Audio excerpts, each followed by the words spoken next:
What made you decide you were going to go all in on Bo Jackson? I mean, I'm a nostalgist when it comes to sports, probably like you are. When I think about sort of my childhood, on my wall, the Bo Jackson poster with the bat overs. In my college dorm at the University of Delaware, the poster with him in the different, uniforms. I think he's mysterious. I think there's a legacy there that hasn't really gone sort of a deep dive.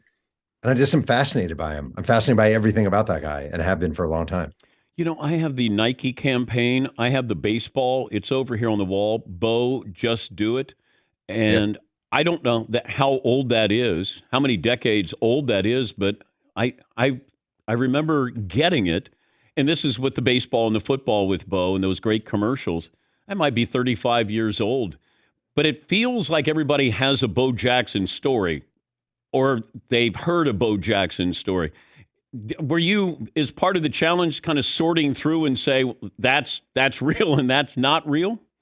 Yeah, definitely. And also allowing a little bit for the mythology of it all. Like there is a certain, like his first he played the first night game in University of Georgia baseball history. And they put in the lights and they brought Auburn his junior year of baseball. And everyone kept telling me this story. They're like, Bo Jackson hit the lights with a home run. Bo Jackson hit the lights. It was crazy.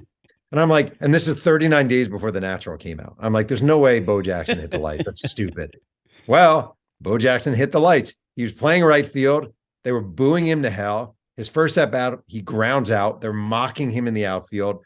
His second at bat, he comes up against a pitcher named Larry Lyons, University of Georgia, hits a ball that slams into the light fixture, falls to the ground. He jogs back out to the outfield. I swear to God, Dan, this is true. They're bowing at him. His next two at bats, Dan, he hits two more home runs. His last at bat, he doubles and they boo him. True story. 100% true, but not on tape. How much interaction did you have with Bo? Very little. So when I was first working on the book, I sent him a copy of some of my other books. I wrote him a note. He called me. We spoke for about a half hour. He was incredibly nice.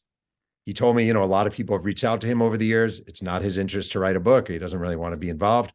So I then got really lucky. You remember Bo Knows Bo, the autobiography. Everyone remembers that book. Yeah. So that was written with Dick Schaap.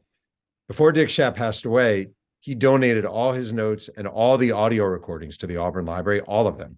They've been sitting in a basement for 30 years, and I was able to acquire them. And it's basically hours and hours of Bo Jackson talking to Dick Schaap, most of it never used. I also interviewed 720 people, just a real sort of deep dive into the guy. But why do you think he said no? He's very guarded.